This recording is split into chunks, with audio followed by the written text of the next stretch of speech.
अपने जन्म दिवस को धिक्कारना। उसके बाद अयूब मुंह खोलकर अपने जन्म दिवस को धिक्कारने और कहने लगा, वह दिन जल जाए जिसमें मैं उत्पन्न हुआ, और वह रात भी जिसमें कहा गया बेटे का गर्भ रहा, वह दिन अंधियारा हो जाए। ऊपर से ईश्वर उसकी सुधि न ले और न उसमें प्रकाश हो। अंधकार और मृत्यु की छाया उस पर रहे, बादल उस पर छाए रहे और दिन को अंधियारा कर देने वाली चीज़ें उससे डराएं। घोर अंधकार उस रात को पकड़े और वर्ष के दिनों के बीच वह आनंद न करने पाए और न महीनों में उसकी गिनती की जाए। सुनो, वह रात बाँझ हो जाए और उसमें गाने का शब्द न सुन पड़े। जो लोग किसी दिन उसको धिक्कारने और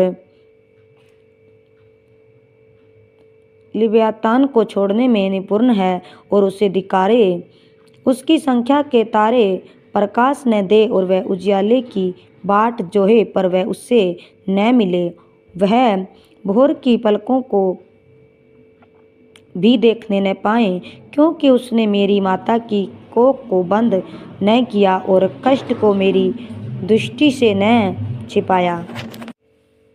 मैं गर्भ ही में क्यों न मर गया, पेट से निकलते ही मेरा प्राण क्यों न छूटा।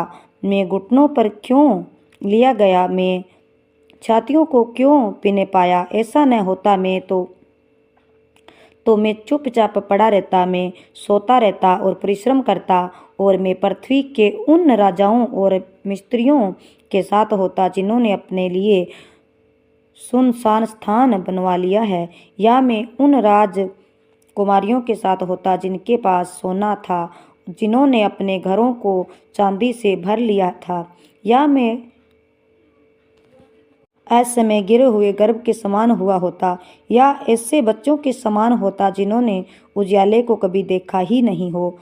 उस दशा में मैं दुष्ट लोग फिर दुख नहीं देते और थके मांदे परिश्रम पाते, उसमें बंदी एक संग सुख से रहते और परिश्रम करने वाले का शब्द नहीं सुनते, उसमें छोटे बड़े सब रहते और दास अपने स्वामी से स्वतंत्र रहता। दुखियों को उजियाला और उदास मन वालों को जीवन क्यों दिया जाता है। वे मृत्यु की बाट जोते हैं पर वह आती नहीं, और गड़े हुए धन से अधिक उसकी खोज करते हैं। वे कब्र को पहुंचकर आनंदित और उत्साहित मग्न होते